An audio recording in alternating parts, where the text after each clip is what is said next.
We have a high-level panel that is supposed to tackle this particular, very important topic, digital transparency, sharing revenues equitably to support ethical journalism. The high-level panel, I think I will start from just immediately to my left. We have Mr. Stanley Similo, who is the CEO of NBC, and is also the editor-in-chief. In other words, he has the final say in terms of all the editorial content that you find on NBC. He's also the chairperson of South African Broadcasting Association and a member of the Public Media Alliance, which is the Commonwealth media body. So you're welcome to the high-level panel, Mr. Similo. Next to him is Mr. Christof Maletsky. He's the CEO of New Era Publications. He has over 30 years experience in the media industry. And over those years, he has served in various positions in newsrooms as well as management. He's also a media rights campaigner who has served MISA Namibia, the MISA regional governing body, and the Editors Forum of Namibia in various capacities. Mr. Maletsky, you're welcome to the panel. Next to him is Mr. Tangeni Amupadhi. He's the editor and managing director of the Free Press of Namibia, the Namibian newspaper, a Nieman Fellow at Harvard University, and a graduate of Harvard University's Kennedy School of Government. Amupadhi was co-founder of the monthly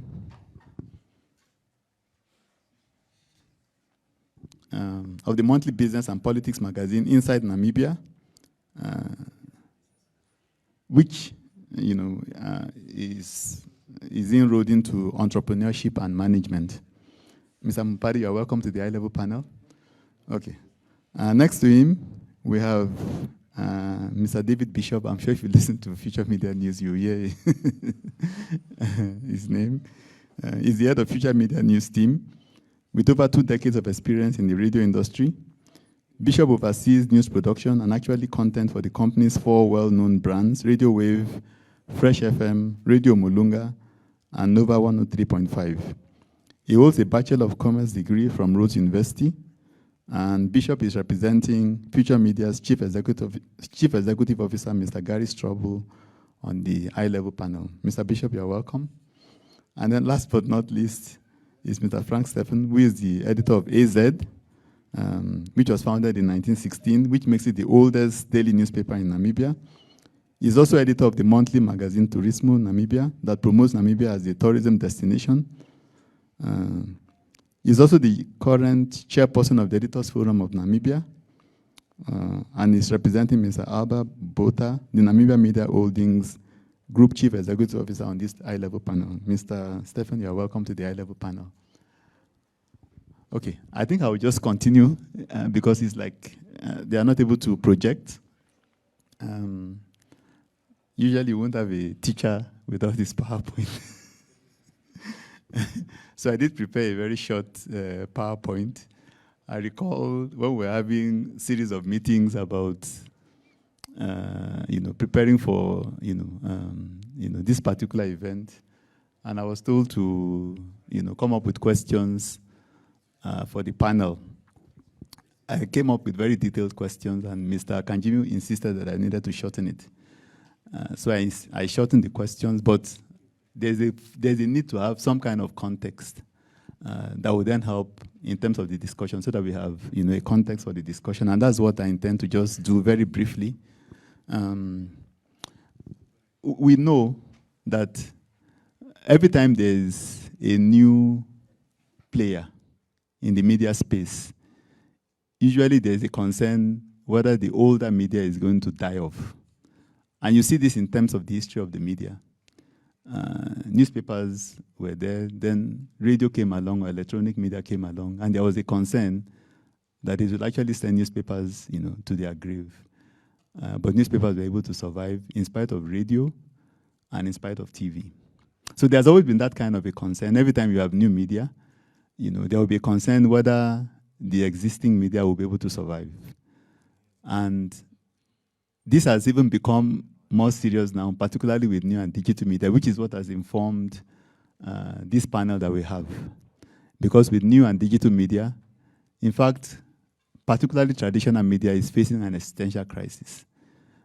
We can relate it to the local Namibian media, Southern Times, Base FM, even some of the newspapers that are, still present. Some of them had to let people go sometime last year.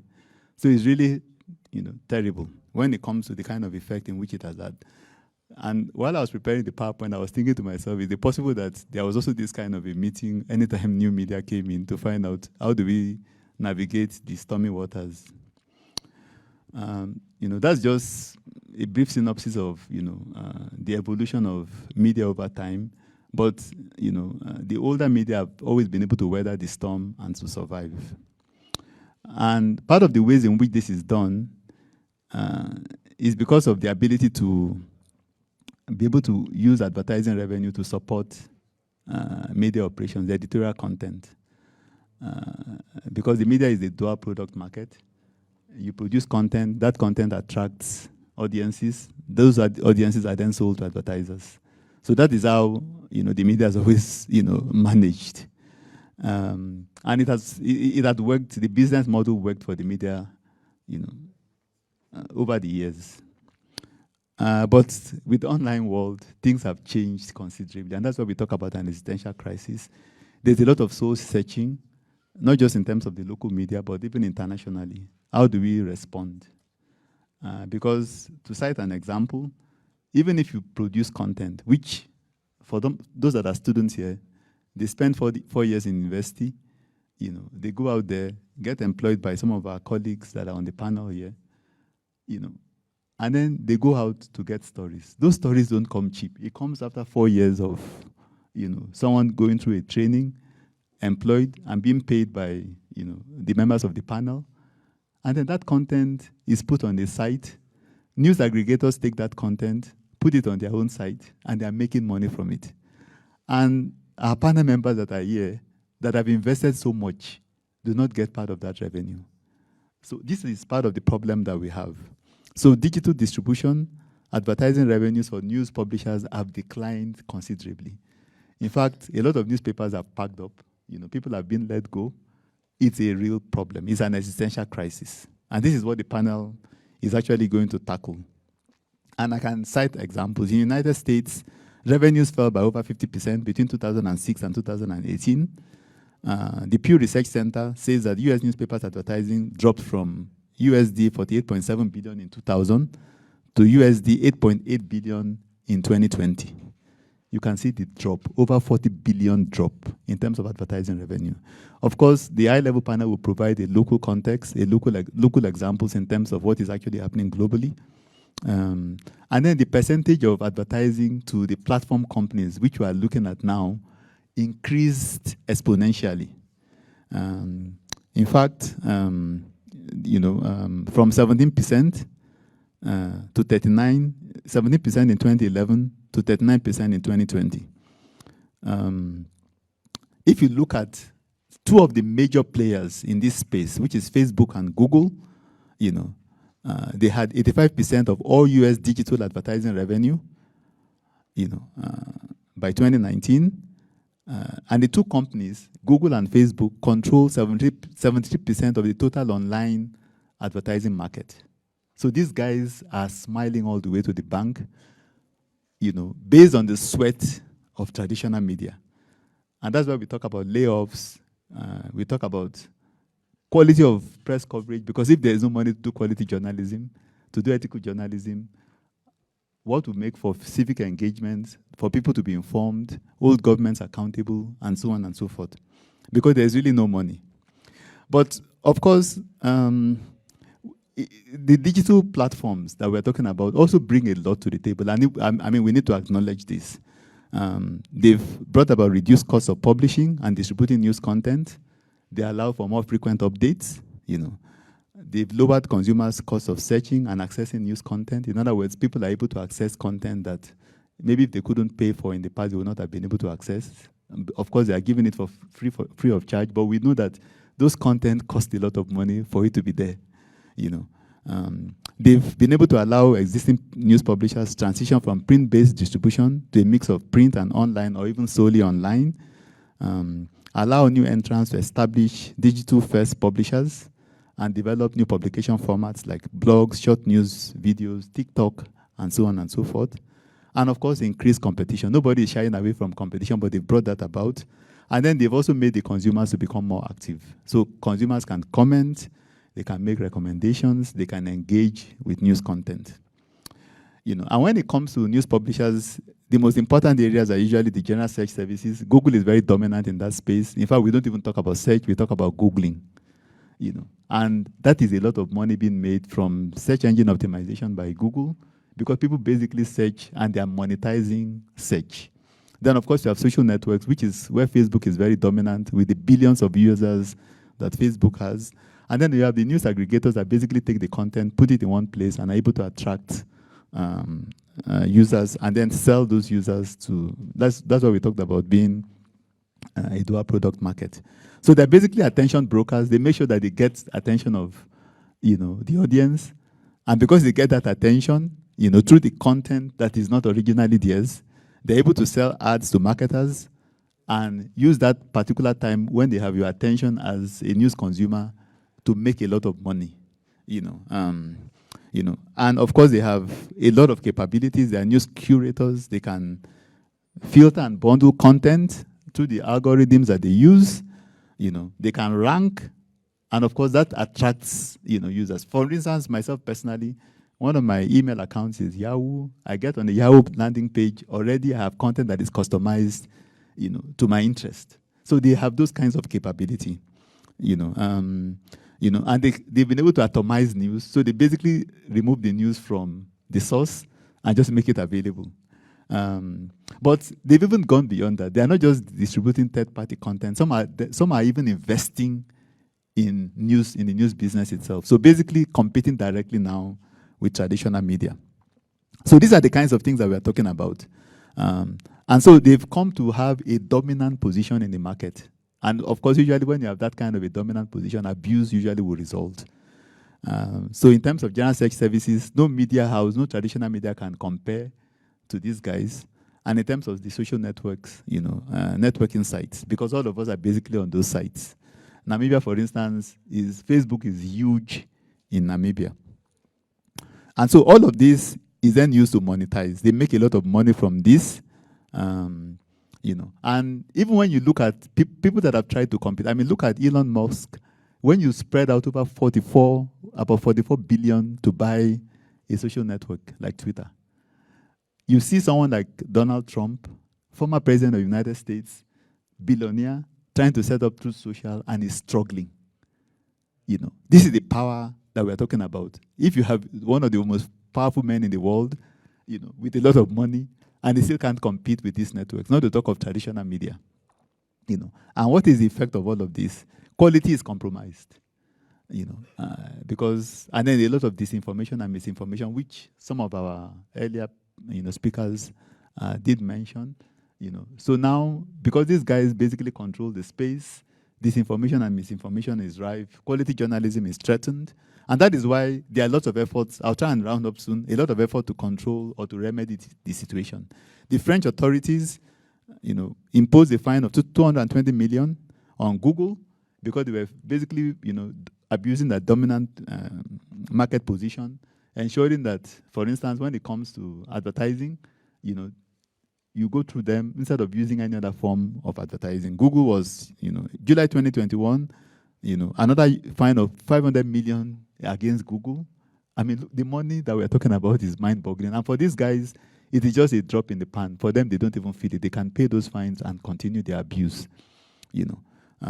And then the French authorities also, you know, prescribed a 900,000 per day fine on Google until they comply.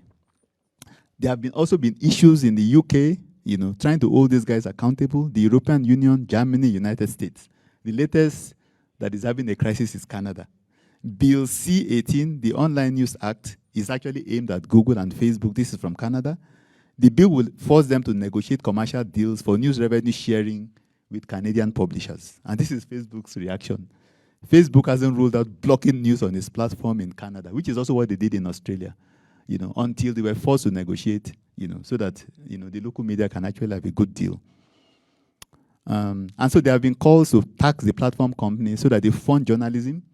For instance, somebody looked at their 2017 net income, and that even if you take a bit of that net income, it's just a percentage, it will yield 159.34 million from Meta, Facebook, and 126.62 if you were to take 1% of their tax of the amount of money that they make. But of course, the platform companies are also, they know that people are complaining, they know that traditional media is complaining, and that's why some of these countries are intervening.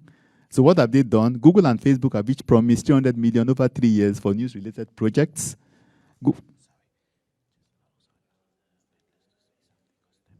Okay. Google has pledged this money towards its news initiative. Facebook has sponsored several projects, including 3 million journalism accelerator to help 10 to 15 news organizations build their digital subscriptions. So I just wanted to make those remarks to give a bit of context in terms of the kinds of things that we're talking about. And our panel, is highly placed to then give, a Namibian and even a SADC perspective, on this particular issue. So I think I'll start off with the first question. How has the inroad of digital platforms impacted your news business through organization? And this applies to all the panelists. Thank you. Yes, good morning, Prof, and good morning to everybody. Yeah, quite a mouthful in terms of what we must also absorb coming from our moderator. I'll speak in terms of the NBC's position regarding the digital infusion in terms of what we do.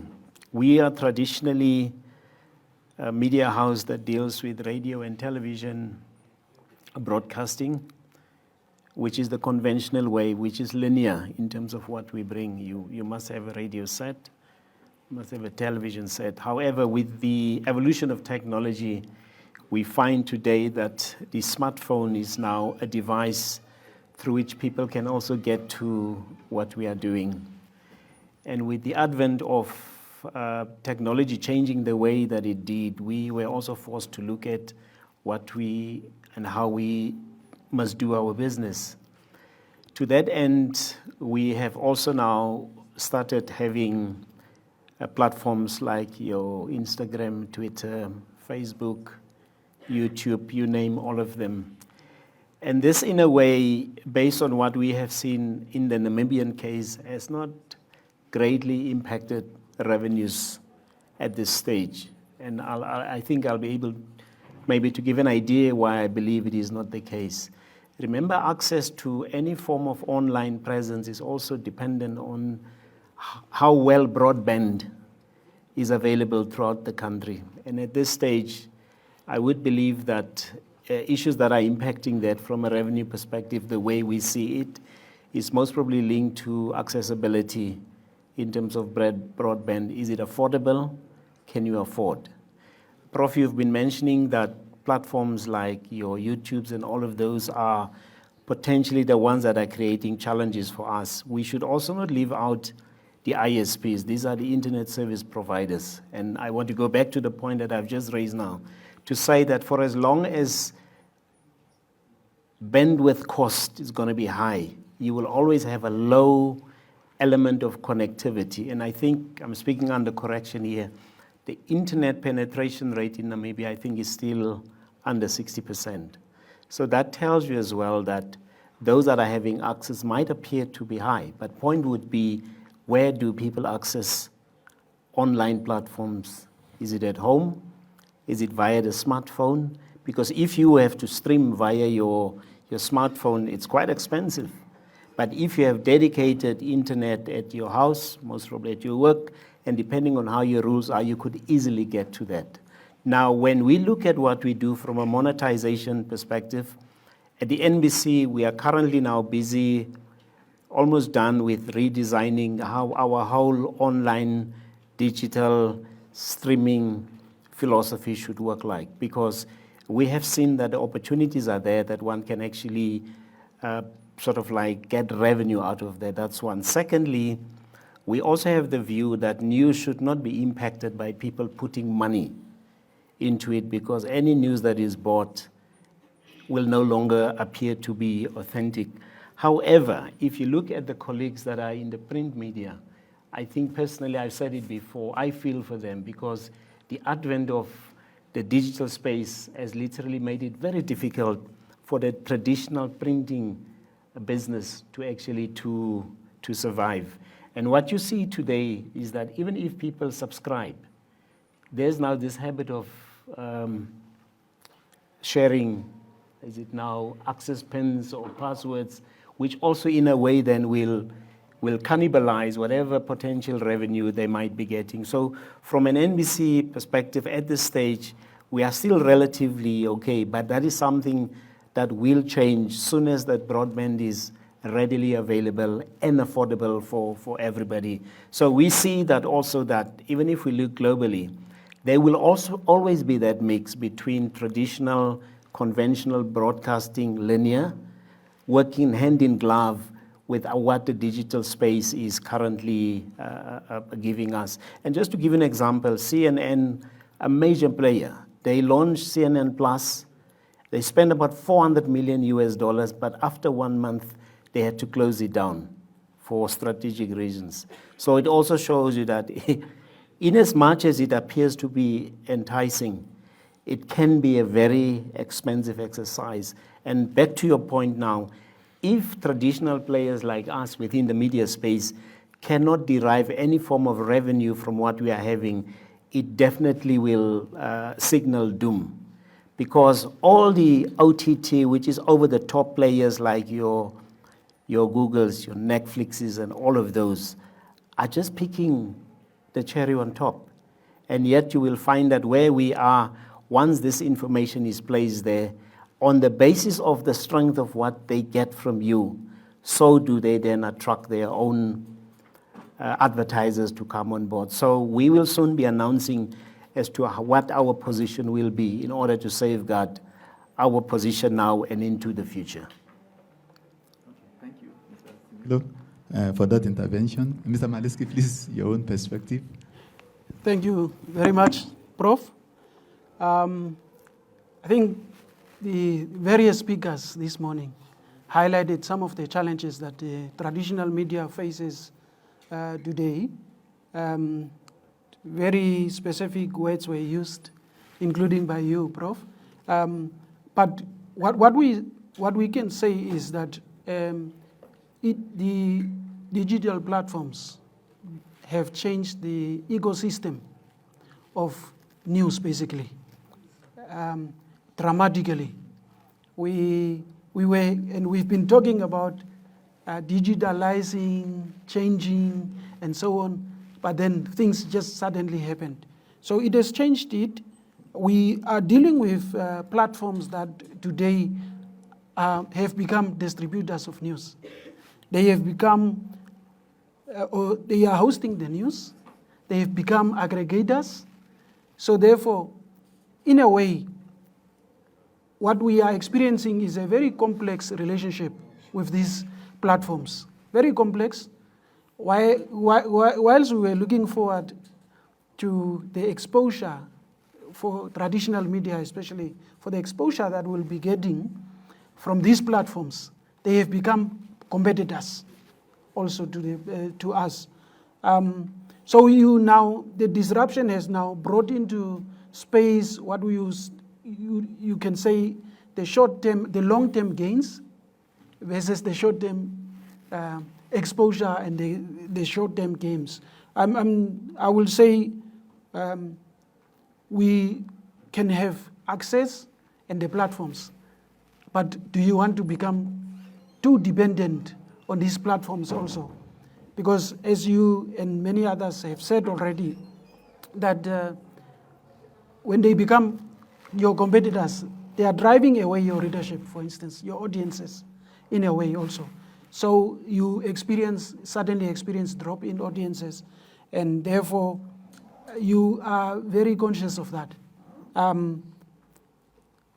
What it has done is it has pushed us to become more innovative. Newsroom innovation is driving change in a lot of our traditional media houses today. You have seen that journalists are no longer just people who go out to write stories accompanied by a photographer. They have become multi-skilled people. The expectation is so much different. You need to have newsrooms that can visualize things that a normal traditional newsroom was never and never would have thought. We are dealing with newsrooms as revenue generation machines basically now. They need to bring in more revenue because they are competing against, for instance, robot journalists or robot reporters basically. They are competing against robot news readers. News anchors have become robots. You are competing against news readers who, at the cost, like Prof, you were saying, the expensive, or at the expense that you have spent, the production cost will take that similar one. Whilst they are saying they are giving you more exposure, they're actually driving your reader, your audience away, because they are basically taking it at a click of a button.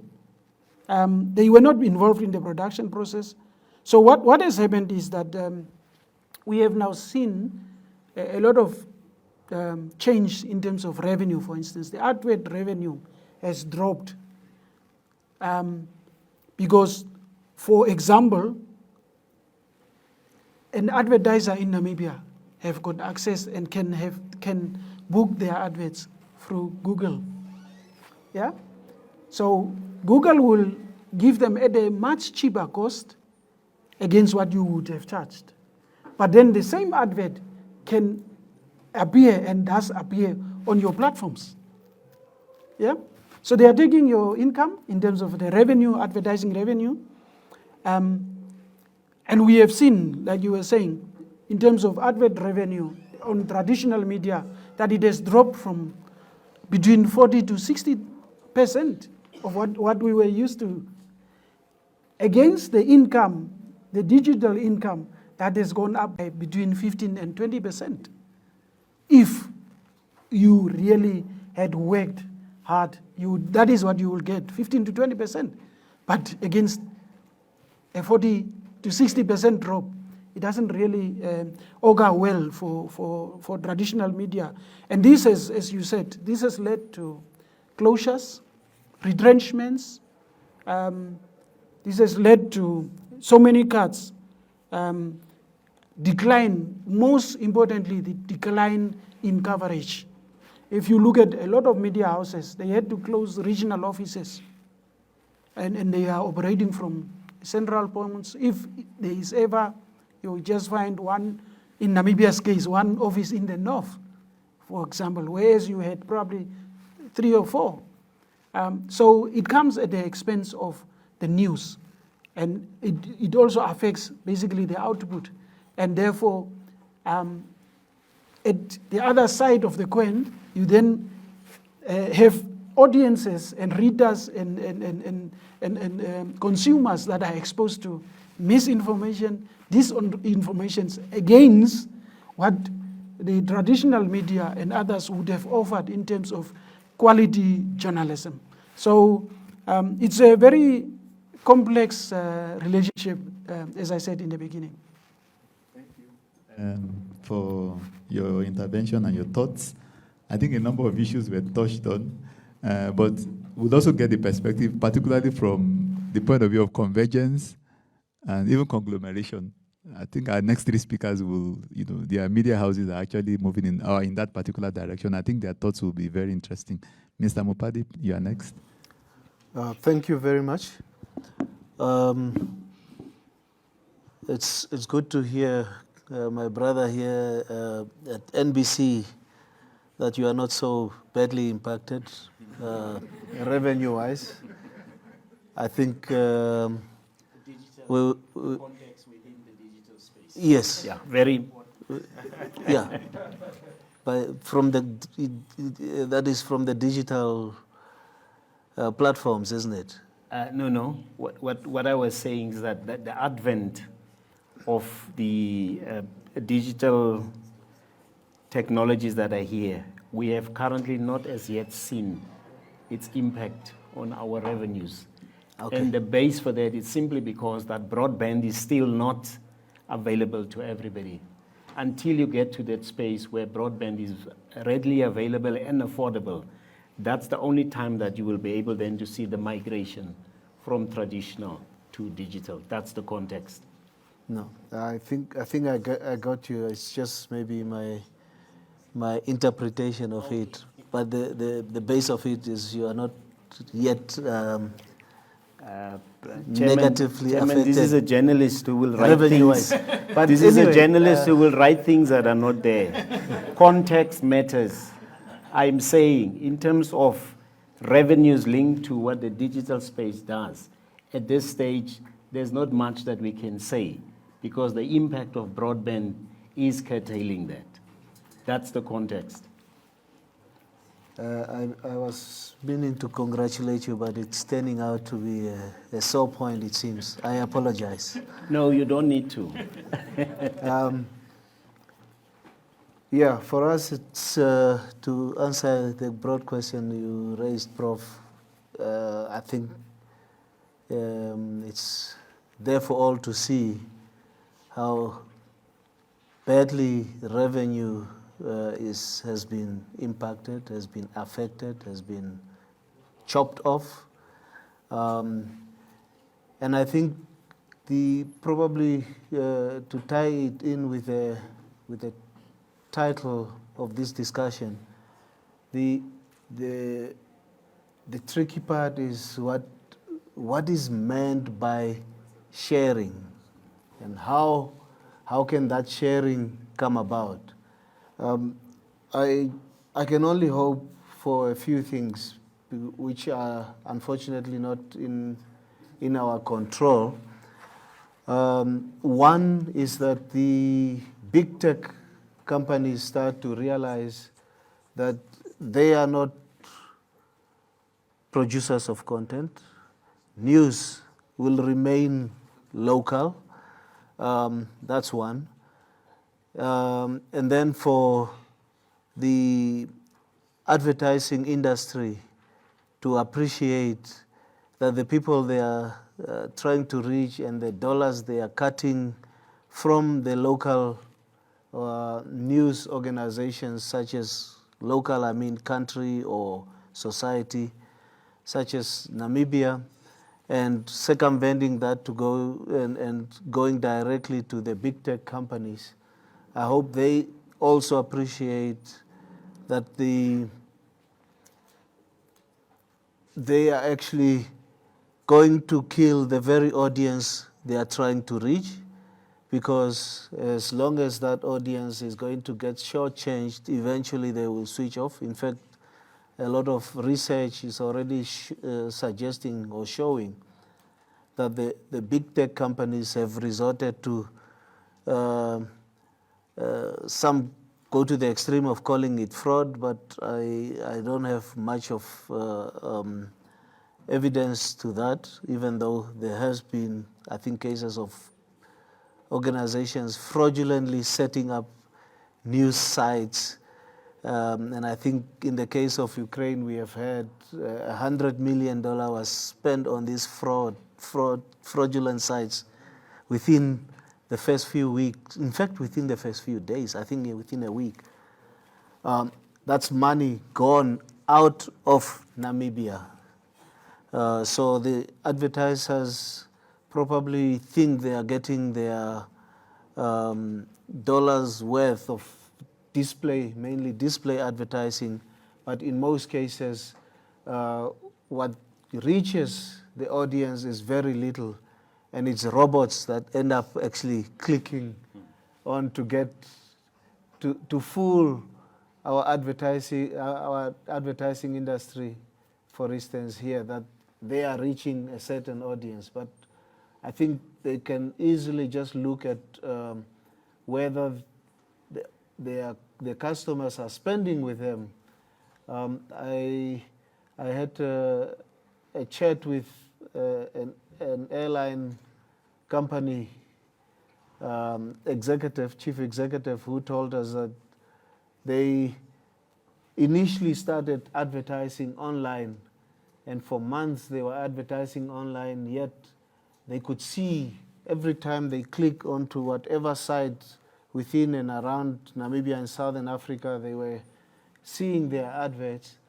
But as soon as they were not getting a return, but as soon as they started pumping that advertising money into newspapers and radio and television here, they immediately saw the uptake. So these are the things I'm saying. I can only hope that the advertising industry, the ad buyers learn, they understand how these things work. They can easily get fooled by machines and by data, and then get nothing in the end. Lastly, I could only really appeal to the audiences as well, to understand that when you pay pennies, you will get probably nothing in this day and age. I don't know of an economy that sells anything that costs pennies anymore. Not even sweets, not even the cheapest of sweets cost pennies these days. So it might be fun and easy, especially I see it among young audiences, young readers. They get a kick out of stealing a news story or a newspaper or a story and putting it, sharing it, and thinking they have gained. But it's a short-term gain eventually. Eventually what will happen is we will not be hiring journalists, and then they complain because we see the news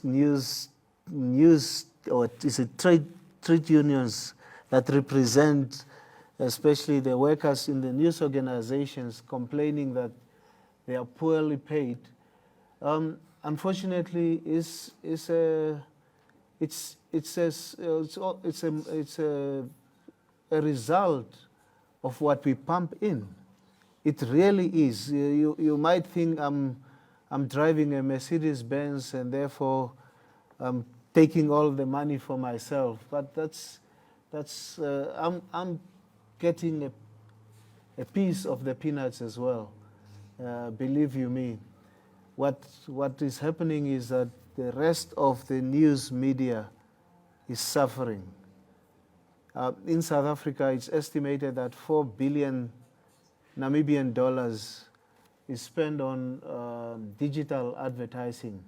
But unfortunately, that 4 billion is actually the 4 billion that goes straight out of South Africa, and what comes back is probably 20 cents out of every rand, if it's even that much. So we have massive challenge on the revenue side. For a last point, maybe to latch on to what Christof said about the complexity of this relationship, I can attest to that by saying never before have we had such huge audiences in terms of numbers. Huge audiences in terms of unique visitors to our website, huge audiences in terms of engagements on our social media pages, but those are not translating to people who will pay to have that continue. So that's my biggest worry. Okay, thank you for your thoughts. I think it's very interesting. Maybe to break it down for some of our young people here. When you pay that little amount to Facebook to boost your post, that is the kind of thing that is being talked about here, instead of putting that money in the local media. Okay, Mr. Bishop, your thoughts? So I think, Tangeni said, it's sort of irrefutable that there has been an impact and that advertising revenues are down.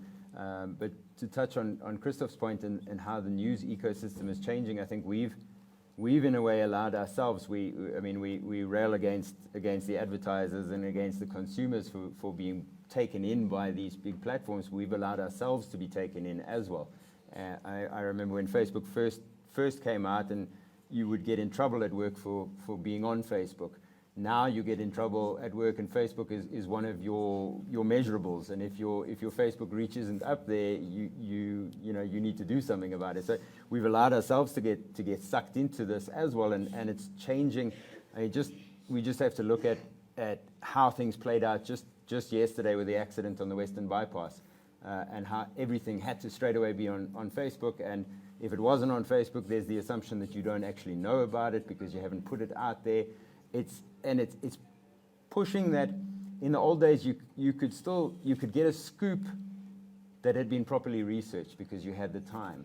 Now the problem is everything is so immediate, and everybody wants to be first with that scoop, that we're also feeding misinformation by getting things out there too quickly. And as you were talking about boosting the post, so we're being hit by these companies twice, because one, we're losing revenue because advertisers are pulling their money away from us and spending it with these companies. But two, we've been sucked in and we need to post using these companies. But the companies are also clever, and they realize that those posts need to get out there, so they drive down the visibility of the post unless you pay to boost your post. So it's a sort of downward spiral. I think the perspective now is network TV, then a range of newspapers. We're talking about convergence. Yeah, your thoughts?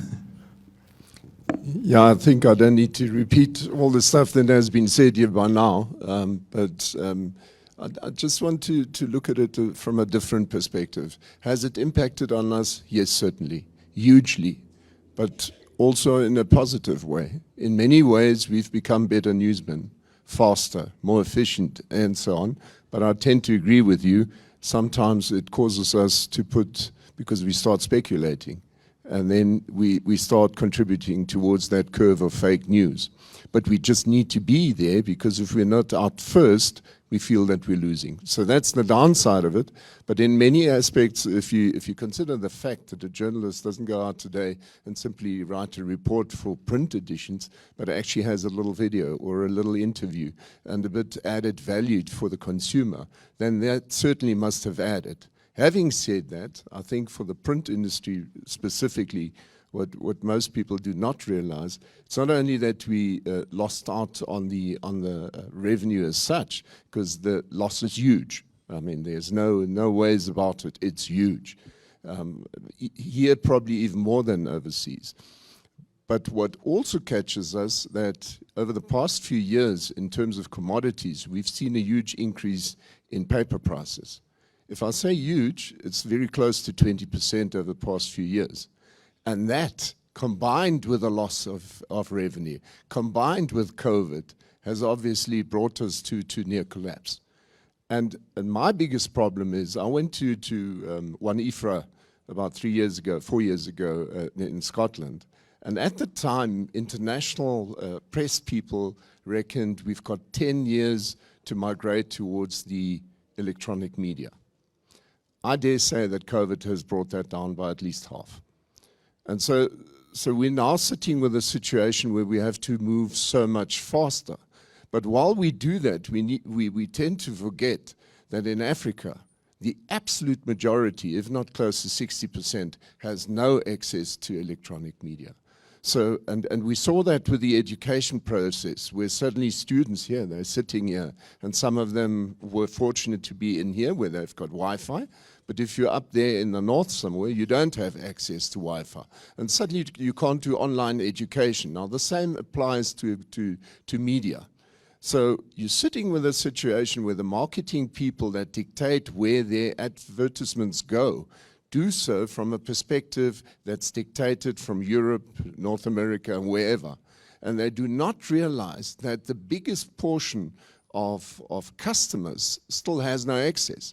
That's why when you on a weekend go into any supermarket in Namibia, you will find people running around with their supplements, comparing specials and seeing what they want to buy. Now, people who only advertise in the internet are surely going to lose out on that. And that's exactly where Mr. Amupadhi made it very clear. There must be a balance, and I miss that balance. I don't mind the fact that we migrate and that ultimately, as Mr. Similo indicated, that once the broadband is available to everybody, then sure as hell you won't be a newspaper man, you will be a newsman. And so that is bound to come. But while we do that transition, and while we do look at opportunities on how to share income better, we need to understand that there's still a good space for traditional media as we go forward into the new age. Thank you for your thoughts on the first aspect. I think we can see, like a summary that there's a problem, particularly in terms of finance for the local media. And the reality is advertisers are not emotional. Where the high balls are, where the traffic is, that's where they're going to put the advertisement. That is the reality. But from what we're also getting, it seems like, even those, because conversion is not just about traffic, but is the conversion rate, is it, commensurate with the amount of money that they are putting there? Maybe just to get your thoughts now, because in some countries there are interventions. There are countries that are insisting that these platform companies must negotiate. There are laws that are being put in place. There are penalties, against the platform companies. What should be the reaction, maybe from the media and a policy perspective, in terms of to make sure that Namibian media is able to survive? Okay, Mr. Similo, we'll start with you, or maybe I should give anywhere. Okay, Mr. Amupadhi, let's start with you. Mr. Amupadhi, let's start with you. I'll probably frame it in this sense. What is in the best interest of our society? In this case, our country. Is it in the best interest even of the state to allow money to fly out of the country without so much as a tax on it? When we say news is a public good, it means somebody must appreciate that there must be core funding to have this public good, public service offered. And I think with what Australia has done, for instance, that they don't just let the big tech companies aggregate, which means take their information, take their news stories, and then make money of it. They have put in some laws that a certain portion, a minimum portion, must remain in the country. It's really what it is. If we are all going to just allow South African tomatoes to flood our market and let that money go out, we run the risk of not having essential foods in the long run. In fact, we saw it with COVID, that suddenly when the borders were closed, certain essentials were not available. So there are certain things that we should set rules for. That's really my point. Like you are more inclined towards legislation, law. What of negotiation? It won't work. I don't know. What are the thoughts? Negotiations will be very difficult because these are entities that are known as over-the-top OTTs, and currently they are not regulated. So it's cloud-based. You can be anywhere you can connect. And there's an element of, for some, away from the Googles and the others, but you have entities like your Netflixes and them and so on. When you see what they're offering, there's two types of businesses that are benefiting there. Netflix would be the subscription that you have to pay, as a subscriber, and then it would then be the entity that provides the bandwidth. Hence, I still want to come back to say that if broadband in the country is not easily and affordable and available for all of us, we will sit with this problem that we are having. More so that we are a big country, but our market size is extremely small. If we just take now the outflow of revenues from marketing budgets and all of that, it's already a serious dent. It means then the remainder that is there for the Namibian entities is so minute that it will not keep sustaining businesses ordinarily that would have depended on how well the markets are responding to advertising. And then when we go into the businesses that we have in this country that are run by people, they have this false notion that the aspect of connectivity is as great as it is. I mean, the head of EFN was just saying now that with COVID, we saw how difficult it was for people to connect.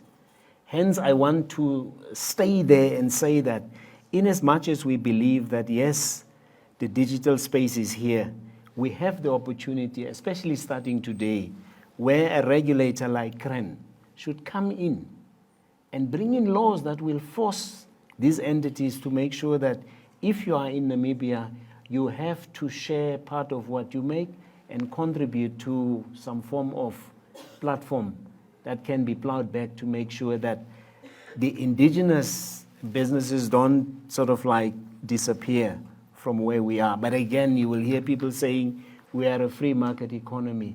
But if that free market economy is working against the survival of closing down newspapers, closing down radio stations, that impact is much bigger.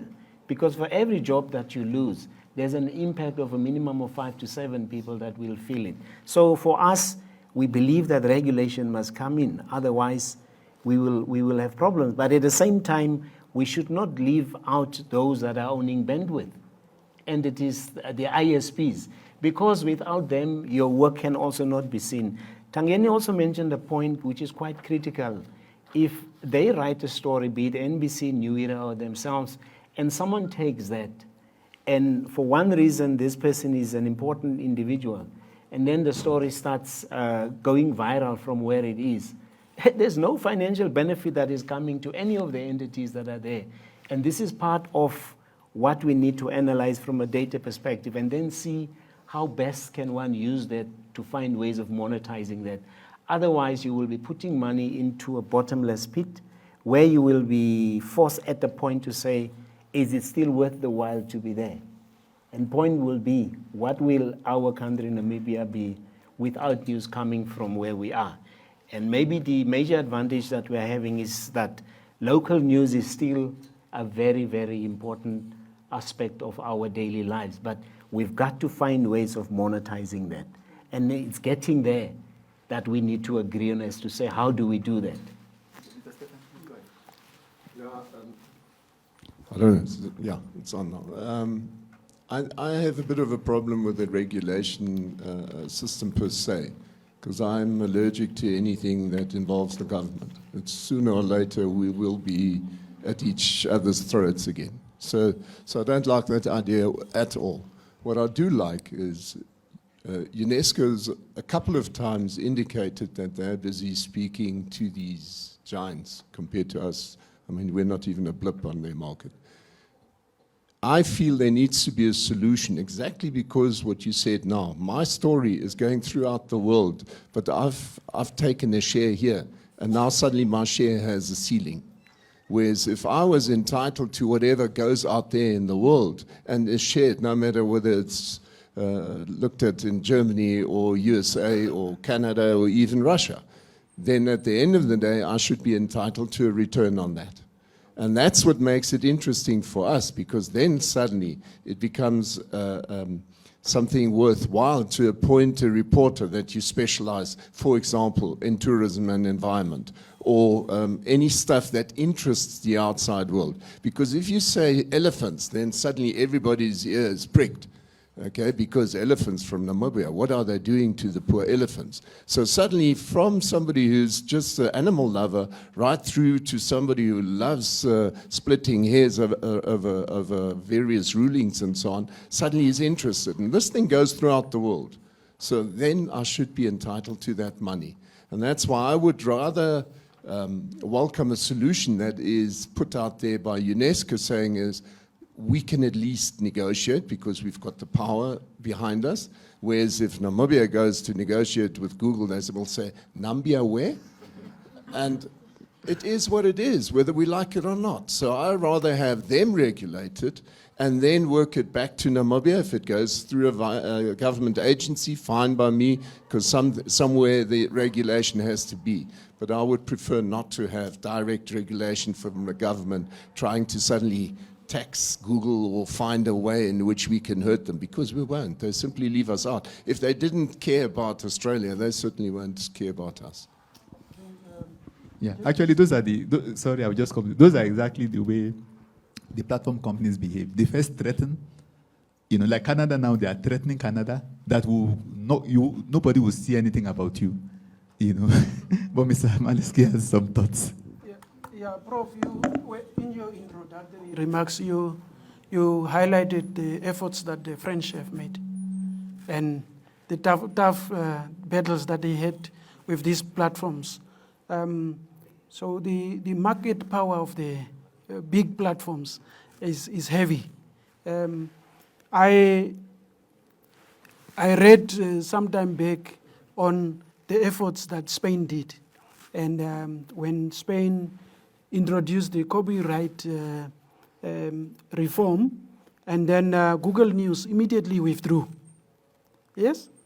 So if Spain has similar challenges with these big platforms, you will start wondering, what about Namibia, for instance, with a population of 2-point-something, which Steffen is referring to, I mean, in terms of the power and the market power that we are facing. But in that Spain example, what we saw was that the overall news consumption in Spain went up by 20% when Google News withdrew. Yeah, so there was benefit for the local content and for the local media industry, because the overall consumption went up by 20%, and then the local published sites had 10% more visits than when they had Google News. So what does it tell us? That if we can stand up somehow through these reforms, we might be able to save our industry, the traditional media and so on. We are not saying that we should sit back and relax and have others to fight our fights. That's not what we are saying. But it can be done through various means, including the reforms that we are talking about. Also, maybe just to get your thoughts, because now these guys are promising that they have some money that they're making available for news. Are you benefiting in any way? No.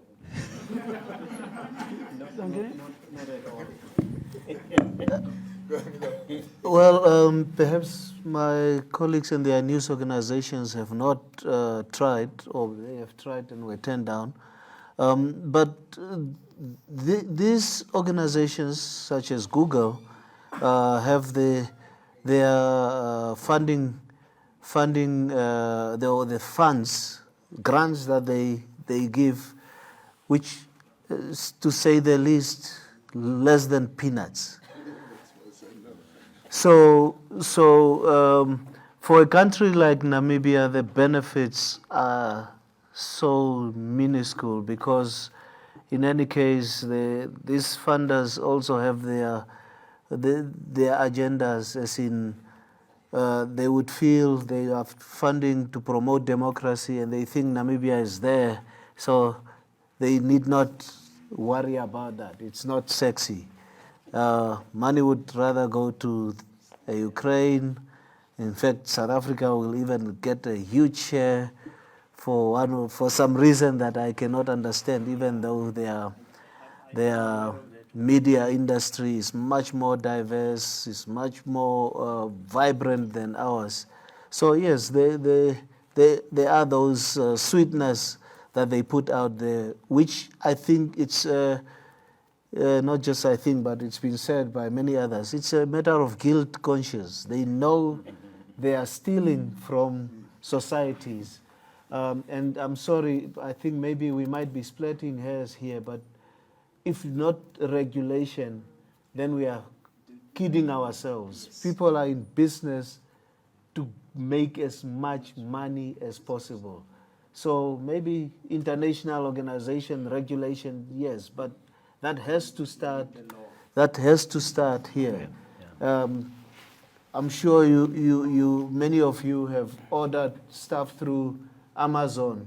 5 or 10 years ago, they were not charging tax, but now they are charging tax because by regulation they are forced to charge tax somehow. It's probably difficult and tricky for us as a country to enforce what we want. But generally, as a public good, it means we force each other to pool money, put it in a kitty, and therefore fund what is a public good. Otherwise, we will end up with a desert. The country, we are already a desert in terms of rain. Now we will be a desert in terms of news. Yeah. And we don't want to get there. Just a quick one on that one. Netflix has committed 900 million to South Africa to assist in developing parts of what we are discussing. That's a lot of money. Now, in the case of Namibia, we also have people that are connected to the Netflixes.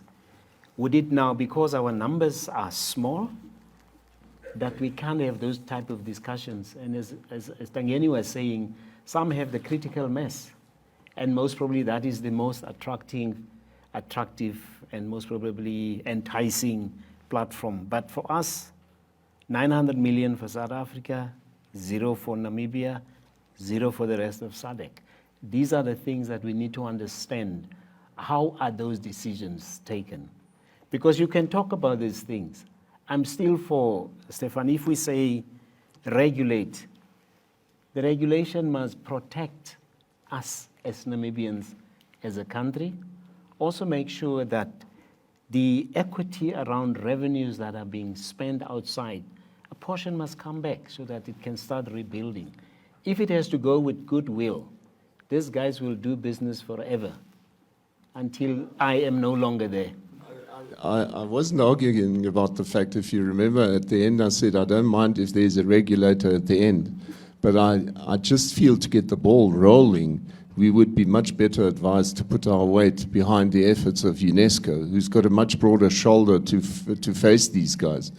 We might want to chase it and make it faster, but the fact is, I still believe that if all governments, and that was gone, instead of fighting their own little fights, would rather join forces with UNESCO and support them and tell them, put the pistol on their chest, tell them you've got the choice, we can tax you or you start working with UNESCO. And UNESCO comes with a complete solution that we then embrace and support via a regulator. But I don't want a big tax man involved here because that money won't land where the people are supposed to get it. Sorry, let me just allow Mr. Musa Kaju to, since UNESCO is here. Thank you very much, and I'm following with, of course, an interest the debate, and I hope that we see the complexity of the issue, and also you see the interest behind this. So, yes, I think I see that we are asked UNESCO to regulate, yes. But first, when we have to look at UNESCO, we have to see that UNESCO will regulate. These are member states, right? When I say member states who are sitting there, I'm sorry to say with my diplomatic, head, with interest as a country, but also as a group of countries, right? So you did mention a number of initiatives, a number of national acts trying to put tax and so on. So, but you see how difficult it is. You have followed, for sure, the debate at the European Union, trying to, to follow, to put some clear sort of tax plus the sharing of the big GAFAs, right? The GAFA. And then you ask yourself, but where is Africa? Because you see how the countries are coming. They are not coming as individual countries because they will fail. They need to come as a group unless, again, this issue is brought to, yes, to the UN or to a platform like UNESCO, because this is also an area, but not only UNESCO, because this has to do with trade and so on. So the issue is complex in that, scope of what is behind. Yes, it is about, UNESCO is looking at the issue concerning the aspect of ethics, the aspect of all those aspects. That's why we mentioned the fact that we are looking forward in February to have indeed a meeting about the issues related to those aspects of regulation. But when it comes to incomes, unfortunately, it's not only UNESCO, but you have to have other players. But those players need to come also through the voice of groupings. And this is where I was going to ask, where is Africa? And maybe we can start with the union of the grouping of news medias pushing the sub-regions, like SADC and others, to have an Africa position on this, because unfortunately this is going and the train is moving, and where is Africa sitting? And this is where I wanted actually to put back to you the question, saying, look, the solution, yes, there are several platforms that can be if those individual countries, but also within their own grouping of interests, I'm sorry to put this way, they agree. Otherwise, we are moving nowhere. Thank you. I know people still want to make a comment, but let me give Mr. Bishop a chance, then we'll come. Yeah, I just wanted to, we're all sort of saying the same thing, and it all comes down to power dynamics. And even in the United States themselves, they're looking at, have they allowed these platform companies to become too big and too powerful, and do they need to legislate to break these companies up? We're talking about platform companies that have more power than the United States government, to a point have more power than UNESCO. Even we talk about the European Union negotiations and the trade dynamics. America was very anti a lot of the things the European Union wanted to put in place. We talk about Australia and how they managed to stand up to Google, but did they really? Because when you look at the Australian situation, only the bigger, let's say the Murdoch companies, were the big winners out of the entire deal, and the small newsrooms, the small community stations, community newspapers, they are still suffering under many of the same conditions. So as much as I'm no fan of taxes either, and I'd like to pay less of them if it were possible, all countries around the world are going to have to look at some form of digital tax. Like Tangeni says, we never used to pay import duties on Amazon purchases until the government realized they needed to actually start imposing.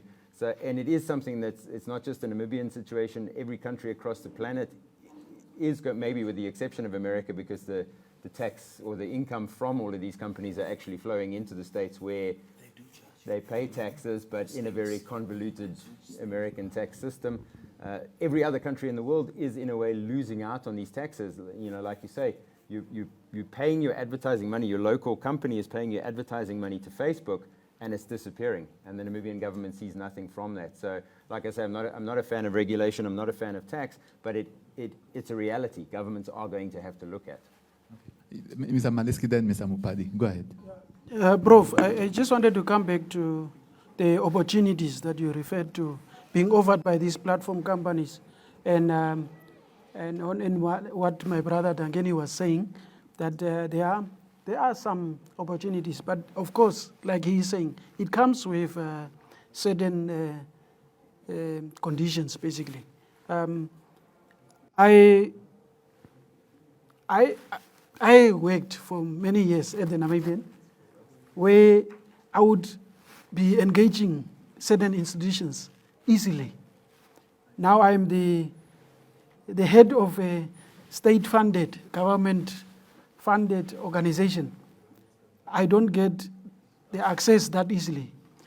I can tell you, for instance, in terms of what you are saying, in terms of opportunities, they are talking, those platform companies are talking about alternative viewpoints, alternative reporting. What is it basically? What are they trying to say when they are using the word alternative? They are basically saying that certain institutions who are reporting investigative journalism, which they then decide you cannot and you won't be able to investigate. Therefore, you cannot have certain access to certain funds. You understand? So it comes, like Tangeni is saying, it comes with conditions. And therefore, I think we need to, as an industry, we need to look beyond those ones also, the platforms, because the media diversity that they are talking about is not the media diversity that I might necessarily be talking about. You understand? What they talk about, when they talk about investigative journalism, I might want our journalists at New Era to do investigative journalism, but it might not be the same that they are looking for. You understand? So that is the difference. So yes, there are opportunities, but they come with strings attached. Mr. Amupadhi, go ahead. Okay. I'm glad we are actually on the same page, really. It's when it comes to the nitty-gritties, we'll get to that stage where we differ. But the issue is, if we say something is a public good, let's talk about a village where you have a dam. You can't leave it to the most powerful person in that village to have control over the dam. Somewhere, somehow, even the weakest in that place must feel they have a say in how that water is used. Otherwise, the richest will take all the water for his or her family and their domestic animals. So the general idea is there are just certain things that must be used by the collective, and the collective must find a way to have access to that. Eventually, how it's distributed, we will then come and fight over that. But we won't fight over 100 million that is gone completely and it's not within the country. I think where the media perhaps need to backtrack throughout the world is to take control of our product. We've opened it up. We thought we were doing it for the good of society, but this media, the big tech organizations have taken it, to use the word, and monetize it, leaving us high and dry to continue doing all the work. One of the things that is now being talked about at the conference, World Press Freedom Conference, that's taking place or was taking place in Uruguay, I think, Montevideo, is data. It's just so, I didn't think about it until now, but how on earth can Google take all the data from my site and not even share a tidbit of it except to tell me you have so many people accessing your website? But beyond that, nothing. So I can't even start to just look at, okay, how do I approach this audience to make them understand this is how you can advertise on my platform. So sharing of the data is another issue that probably needs to come to a point where the big tech are forced to come to the table for. Okay, just quickly, maybe just to put it in perspective for some of the viewers.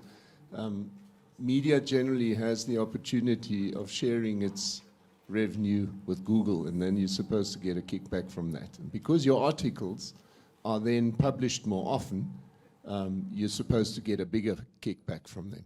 That is their way in approaching the sharing of revenue. The problem is, let's say we've got 1.5 million people who probably have access to some form of cell phone, and then we compare that to what must be easily, what is it now, 6 billion that have access to the one or other platform. So by the time our little 1.5 million is divided into that, you can imagine how much reaches us. Nada.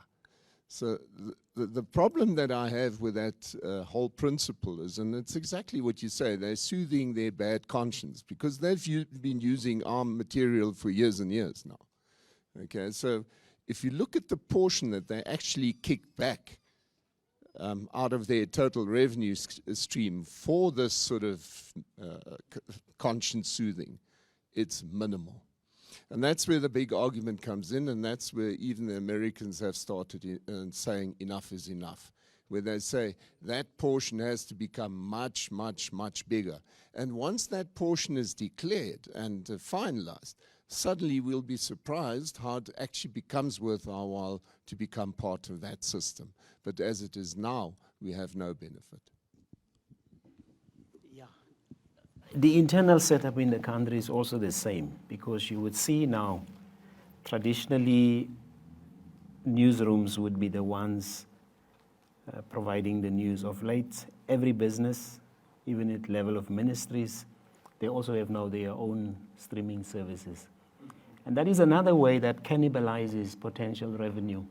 I said at the beginning when I was opening up that we are now busy re-looking our whole streaming digital policy, because we've just realized now that if these points that I've just mentioned here now continue, at a point it will catch up, and at a point it will become highly, highly disastrous. Hence, I've stopped all forms of streaming at this stage because it does not help. It plays into the hands of the big techs, and we are busy redesigning, rediscussing how we want to be there. Because there has to be an element that will seek to provide some form of return. In terms, no, we can have that discussion, but I took a deliberate decision in that regard to say that no, we're not going to go there, because the person that is benefiting did not put in a cent into your own production cost. Prof related to that much earlier on around the individual. It's not just the individual that you employ. It's everything else that goes with everything that goes into putting together that production. So from where we are at this stage, we will soon have a position that will seek to say, how do we monetize the content that we are having? So that at least, even if you don't make profit, just recover your cost so that you can continue as a going concern. Otherwise, it remains a big problem. Yes, Tangeni, I think we can have those discussions and see as a country how best we can do that, but the competitive nature of what we must do must still remain. Yeah. Because ultimately the thing that must set us apart should be the product that we're putting out there, as long as we do that in a fashion that will not necessarily kill all of us that are here. Thank you. Okay, thank you. I have one last question, then maybe we'll open it up to the audience.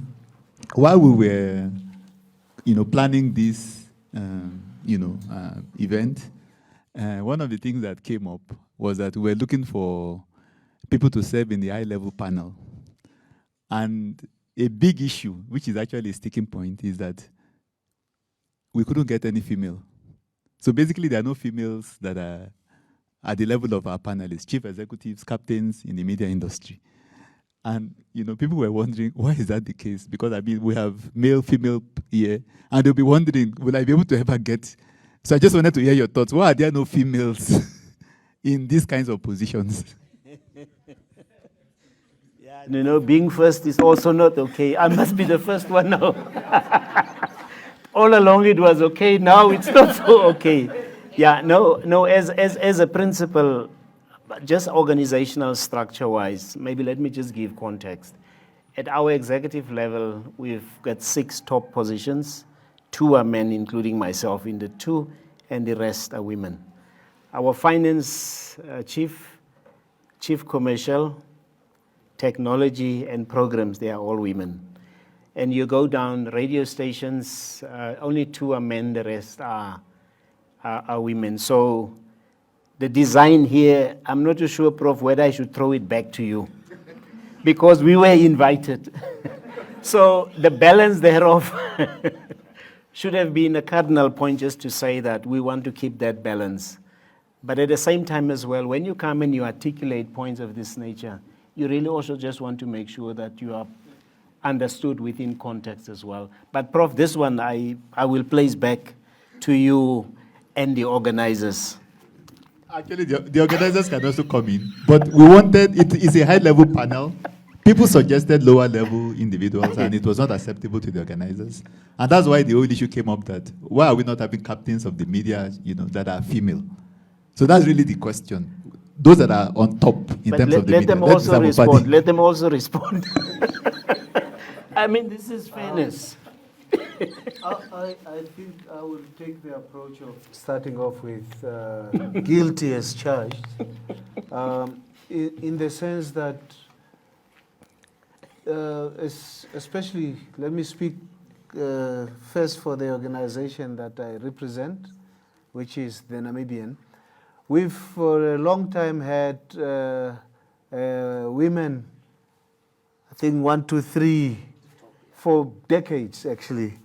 But I think we've overcorrected maybe too fast, too much, and unfortunately have fallen in the trap of the world being a man's world. That is something that we really need to be conscious of and keep working back. For the past couple of years, we've been talking about how to make sure there is a gender diversity, in fact, general diversity within the organization, taking people through management programs. It might take another year or 2 for this to become evident, but generally, it's really unfortunate that it's still a man's world, even in the media industry generally. So I don't have an excuse, I don't have an explanation, I don't have a defense. I can only say this is something that needs to be worked on. Okay, we still have new era, NMH, and future media. Everyone has to react to this one. It starts sounding like we're all trying to make excuses and justify, but I mean, from our point of view, I mean, I wasn't actually the invited person to be here today. Our CEO, Gary Struble, was, and he wasn't available. And he is a man, yes, the CEO is a man, but there are a number of highly capable senior management figures at Future Media who are women. I think it was just, in my situation, being here today was a consequence of availability and who they felt would be most comfortable speaking in front of an audience, even though as a radio person, I am more comfortable behind a mic with no audience. Prof, the panel side, obviously we were invited. So the invitation was to me, and therefore I had to come. But within the organizations, there are efforts to change.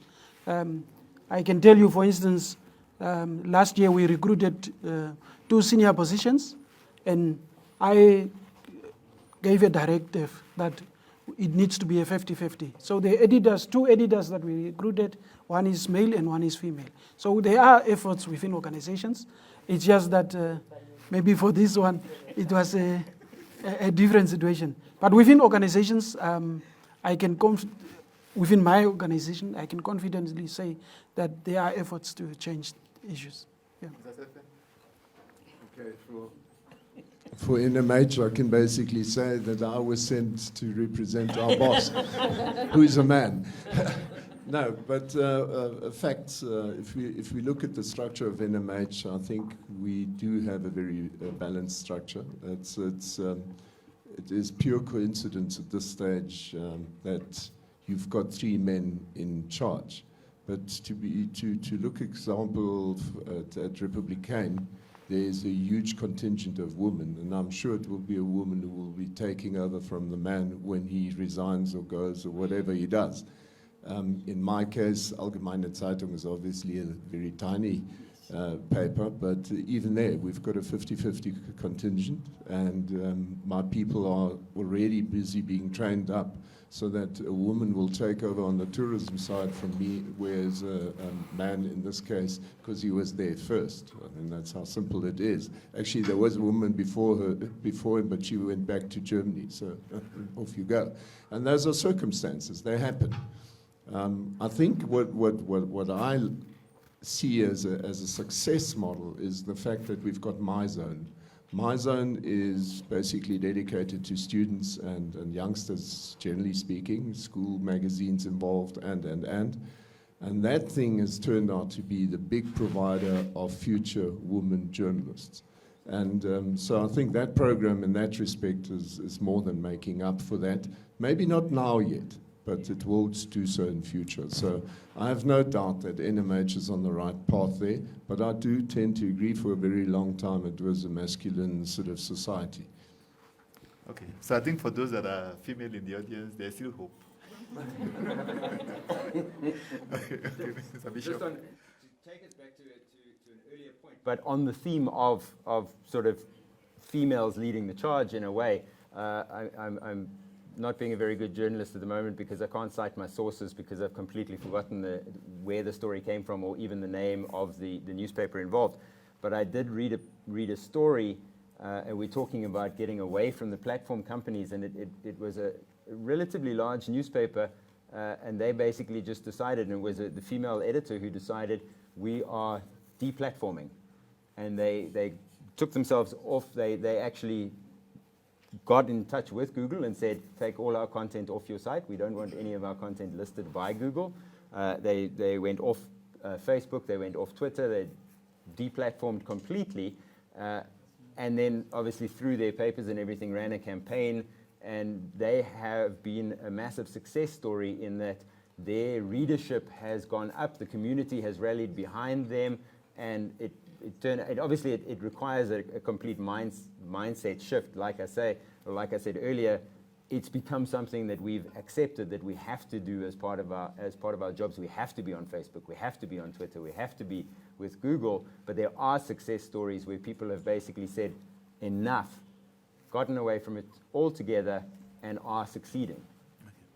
Okay, yeah, now it's open because it's not every time you get to meet the captains of the media industry in Namibia. So any question, particularly for students, yeah, please, this is the opportunity that you have to explore.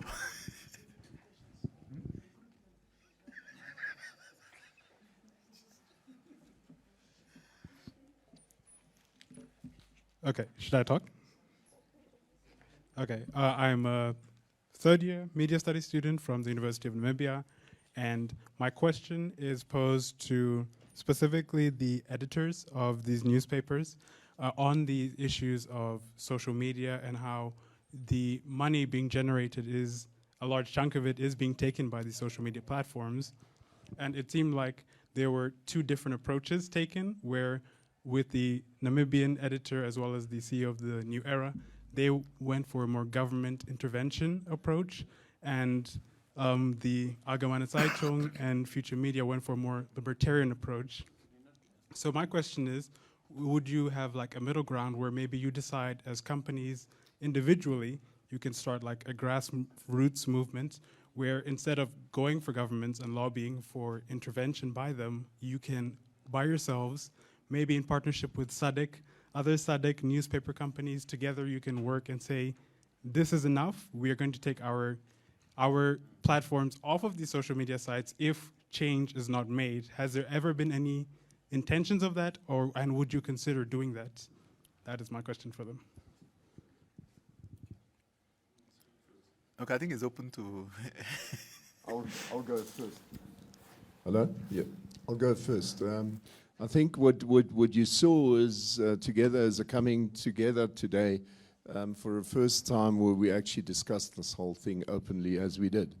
And that's why the opinion of UNESCO matters to us. Because clearly going forward we need to do this more formally and do it more focused and see what the best step is. So to now say, will one media house do this and the other one will do another, I doubt it. For us, there can be no doubt we are doing well through the internet media, but we need to get a grip on the revenue side. So make no mistake, we're a media house that has an Afrikaans paper, which clearly has a big following in South Africa even. And you'll be surprised, even in Botswana, and there are even some guys in USA and England and wherever those guys have gone to, Australia specifically, so they want to read their mother language.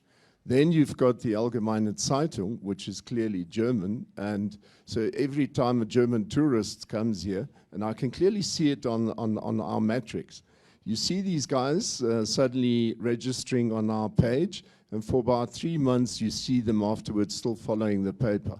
So COVID was a disaster to us because there were no new people coming in, because what happens, it's a continuous flow.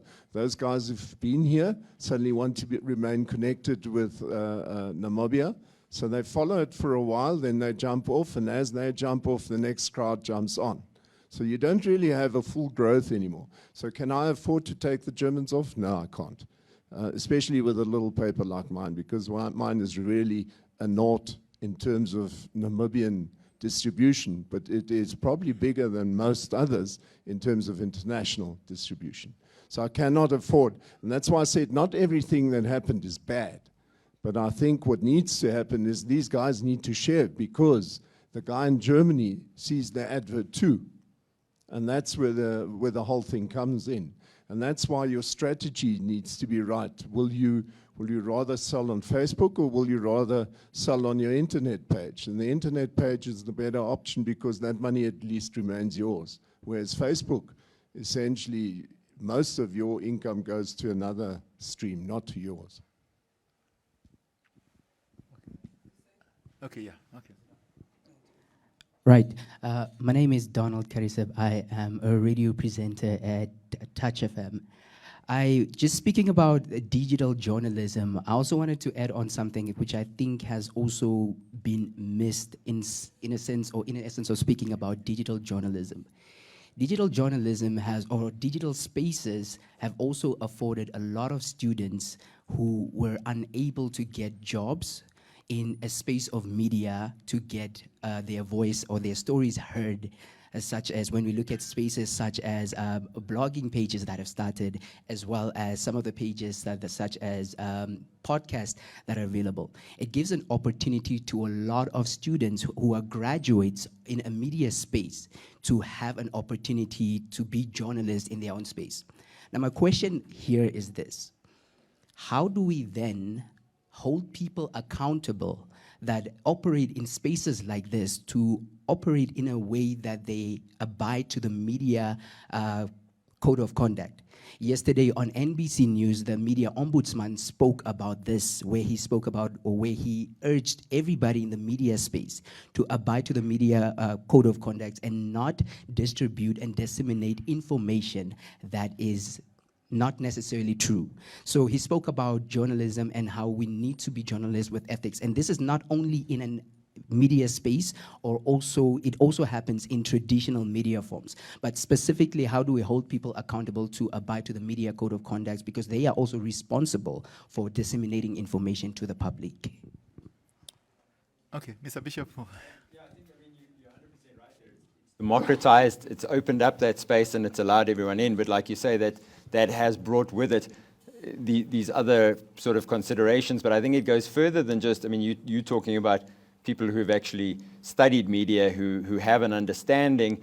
But what most people don't seem to understand is every time that you're tweeting, every time that you're posting something on Facebook, you are publishing, and you can be held accountable, and you should be held accountable. Obviously, as the editors forum, you can't now go and police every single post that is being posted out there. So it is a very tricky situation. Again, it starts getting into that territory of regulation that government has spoken about, regulating social media, which, that's a very slippery slope and a very dangerous path to go down. but yeah, there is that other side, that dangerous side of the democratization, of that opening up of the space. Okay, maybe I can also make some addition. I will allow other panelists. I think one of the cases that comes to mind, easily is the First Lady against Bishop. Don't forget, the internet companies, the platforms, they are regulated by the Communication Decency Act in the US, Section 230, so they are not liable. They are not like your newspaper now, because the editor is supposed to have editorial control. If anything goes in the newspaper, you don't look for a reporter that cannot pay you the liable cost. You go for the newspaper, because they have a lot of assets. But when it comes to the platform companies, you are held individually liable. That's why they hit Bishop with 350,000. Where do you get that kind of money from? For just posting anything you like, So, okay, Ms. Amupadhi. This is where I don't go with regulation or public or government or whatever regulation, because we have to be careful how much we regulate free speech, especially when some people want to call being offended to make offensive remarks, turn it into a crime. It's not.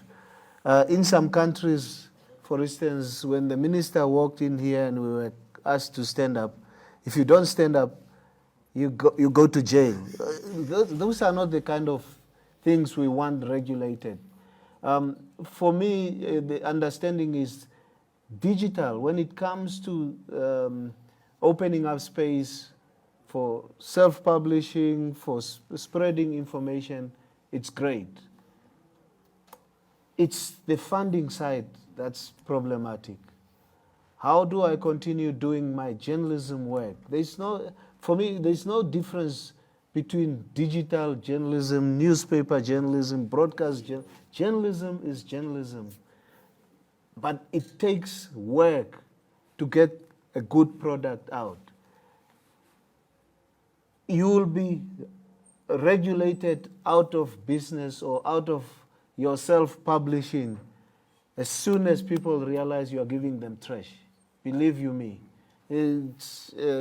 People will quickly realize that you are not serving them well. So I think that's not an area that we should worry about. I don't know whether I understood and answered the question correctly, but okay, I think we have someone else here. Hi, my name is Tangi. I'm a media literacy trainer. And I think I will first start with a comment. Thank you very much for this platform and the discussions. And my comment is also like a suggestion that perhaps maybe when we are also having such high panel discussions like this, it would be nice to have someone from these tech companies also seated in that high panel. I think this happened last year when we organized something like this and we had representative from Facebook, and I saw how they were very defensive and talking about some of the beautiful things they were doing, and it would have been nice to also hear from their perspective what are some of the things that is the reason why they are not either penetrating our market or they're actually almost attacking us without knowing it. Because in their defense, they might say that they are not actually robbing us, they are actually giving us a little, and that's to the limit as to how they can give. Perhaps that might be the argument, but for the future, it would be nice to have them on that panel as well. And I would also like to reiterate maybe like a question to the editors on seat as to what are some of the mitigating solutions or help that you have provided for our female journalists that experience a lot of attack on the digital space. There is a lot of, I think there was a study that was done by ISOC about the violence that is being channeled towards women online, and especially to journalists, female journalists, as editors in these newsrooms, and you've seen it happen to a lot of your female journalists, either psychologically or emotionally, what support is there or what protection is there as media houses that you provide to ensure that these female journalists are still able to continue using this digital space for this work as well. You see a lot of female journalists or female media people choosing to go to become PROs because they cannot deal with either the violence that is they are attacked by, or perhaps in the newsrooms, I don't know. But what help is there, or what mitigating solutions do you have in your media houses that protects our women or our female journalists? Okay, I think the first was a comment. I think the second is really the question. Okay, Mr. Steffen, you go ahead. Okay, I think the one thing where I tend to agree with Tangeni 100% is watch out for over-regulation. Now, the problem that you've just shown up there is if you dish out, you need to be prepared to take. So what happens with the unregulated side, I mean, the newspapers that are sitting here, or the media that's sitting here, they're all members of the Editors Forum of Namibia. So we've got our code of conduct, and that's what we do. But just remember, we're a self-regulated society, or industry for that matter. Okay? But not everybody can be forced to become a member. And they often do so at their own demise, I would almost say. Because the problem is that once you're not part of a structure, you can't rely on that structure. And so typically, if you make use of the internet and you start dishing out any type of news, and you subsequently have, as a response, abuse to your side, the problem is you can't rely on anybody helping you, because in the first place, you started the war. So beware of this thing that you want to be protected by something, but you do not award that same respect to somebody else who probably deserves it as well, and might react contrary to what you expected they would do. So there's a very fine line. The moment you start regulating, there is going to be a force that will abuse it. And that's where I tend to agree with Tangeni. So regulation is a very big problem. Now, the internet is not regulated. Most countries don't have any laws that govern that. And so what the result is, there are 1 or 2 cases in Namibia where judges have actually spoken against people that have taken it too far. I can't remember the names now. I remember there was one idiot in Okahandja who was abusing his former girlfriend, and there was another guy. So the point simply is made here that your only way to fight that one, to my view, is very likely to be the courts. And you could possibly, in that respect, go to somebody like a legal assistance center if you cannot afford it. But we as media have absolute nothing to go against that person. We can't. I don't know if anybody, maybe we'll take a last question, then we'll just get final thoughts from. Oh, okay. Okay, 2 more. Okay, those are the last 2. Sorry, then we just get final thoughts from our panelists. Thank you so much for the opportunity. My name is Rachel Ngemulitete. I'm also a radio presenter at Touch FM, as well as a media and journalism 4th-year student at NUST. Now, I really would just like to applaud the idea of standing together as media houses, and then also as African countries, maybe starting with SADC first, and would also just like to encourage that these talks continue beyond, today's event, and also making sure that, when next year comes and we're celebrating World Press Freedom Day, you do have feedback in terms of what have you discussed. Have you reached out to African countries to make sure that we make this a reality? And then also going to that, as a young people, as youth, and also as citizens of the Namibian country, we are also affected in some way. And I would also just like to maybe extend the question and find out if this does happen, if you do then, partner up and come up with ways in which we can mitigate this and make sure that our local media, they gain capital from these large companies that are then benefiting from us. What is our responsibility as Namibians and as Namibian citizens and also as the youth to make sure that we stand behind you and that we make sure that even when using this when we use Google or we use Netflix or whatever we are using, what is our role in making sure that our local media benefits? Or perhaps in the future, what will be our responsibility? Because I do believe that you cannot do this alone. We are also impacted. The quality of information is compromised. So what is our responsibility? What would you like from us to do? Okay, then we'll take the last question so that we can wrap up with the last, and then hear the thoughts of our panelists.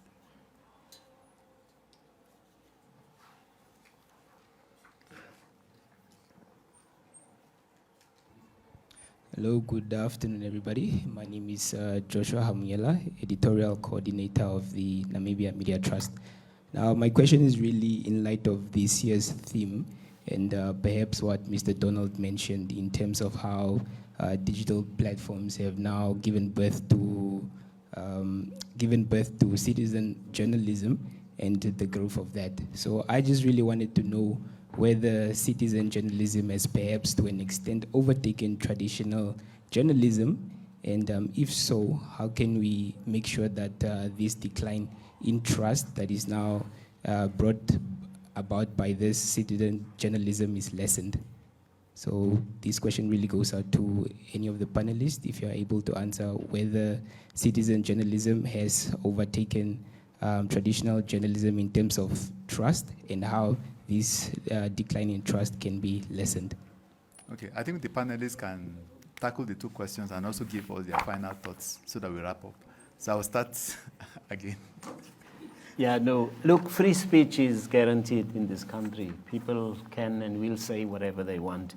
But as my fellow colleagues have said here, it's that whatever you say and how you put it, ultimately, you will have to stand for whatever consequence they will come in. If the intention is always noble, chances are that you will not be on the wrong side of any law. So it starts with, why do you want to put whatever there is? Is there a reason behind? And then in terms of whether that, you can't take that away because it's a right that is there. Others don't find the chance to work for any of our entities, and yet they might still have the passion for that. So they will publish. But again, it goes with what was said, that responsibility will at the end rest with the individuals.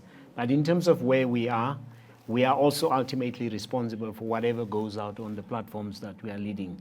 So whatever story we publish, it will be Tangeni, Stanley, and so on. You will not say it's your journalist. And this comes back to the protection of those that are working within our organizations as well. First of all employees must feel safe at the workplace. More so if there are women employees, I would believe within any of our businesses that are going through some form of abuse, they must just raise it. And I'm sure that at the level of organization, in terms of positions linked to how you battle things that are not okay, that support must be there, because it will be very, very bad in the case of women journalists if they would be going through some forms of misuse and you are aware of it as an entity and you don't act on it. You will also be party, actually, to that abuse in whatever form it might be. So in terms of where we are, we must at all times protect and also make sure that the integrity of the profession that we have chosen remains a noble one. Because as I was saying earlier on, we must just compete on the products that we are there. But in terms of the embedded principles about being fair, about being just, and all of that, these are part of the things that we must have.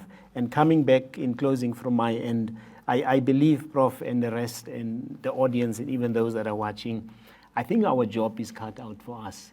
Because if we don't act on what we've been discussing here as the theme and as the principle of where we want to go to, comes next year and the year after, we will be talking the same, and we might even be in a position where we can no longer function. So we will have to start raising this type of concerns. I know that Lesotho had theirs on the 3rd, also alongside what UNESCO is pushing. And then in my capacity as the president of the Southern African Public Broadcasters Association, the same outflows from here I will share, so that even as a region, that we start tackling some of this. And I'm sure that the private media, they most probably also belong to their own entities where they will share the same, so that we can tackle this as a collective. But other than that, I'm happy to have been here, to be able to share and also learn from the others. Thank you very much. Okay. Mr. Maletsky, you are next. Yeah, Prof, I mean, to respond to the citizen journalism part, citizen journalism has a role to play, very important role. And we have seen it even with on these digital platforms and so on. We have seen, but what is important is that the so-called traditional media, the established media, will always stand out. Because I can tell you, even within this room, if you see something happened on, or is shown, published on any of these platforms, Facebook, Twitter, you will still be saying, I will wait for the paper. Either you wait for the paper or you go to the platforms of the established institutions to double check.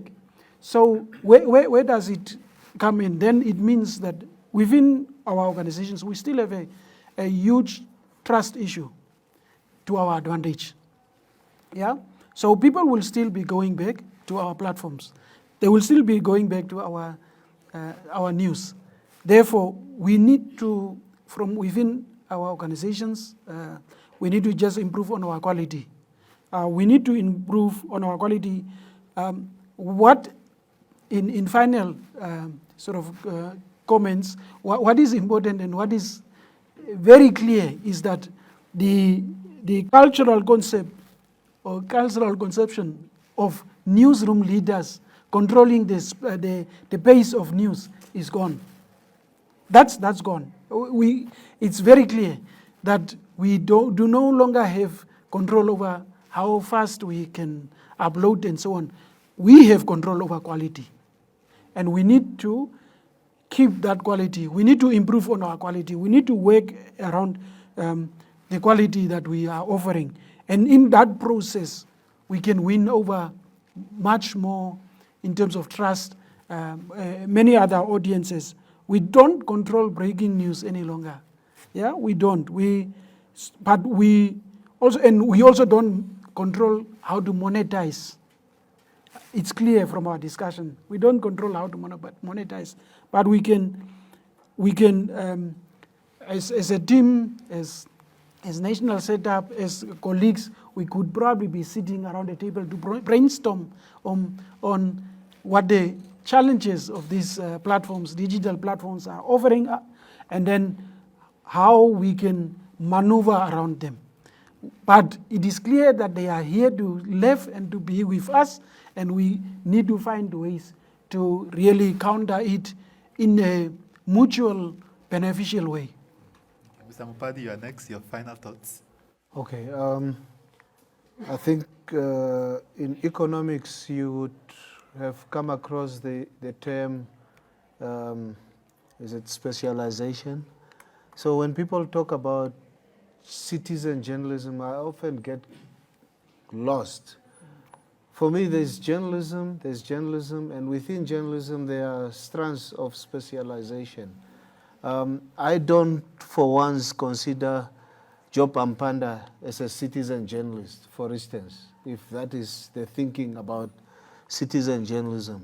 But there will be journalists who work individual, they are the person and the organization. Because they specialize in journalism, they are journalists. So I would not have much to say about citizen journalism.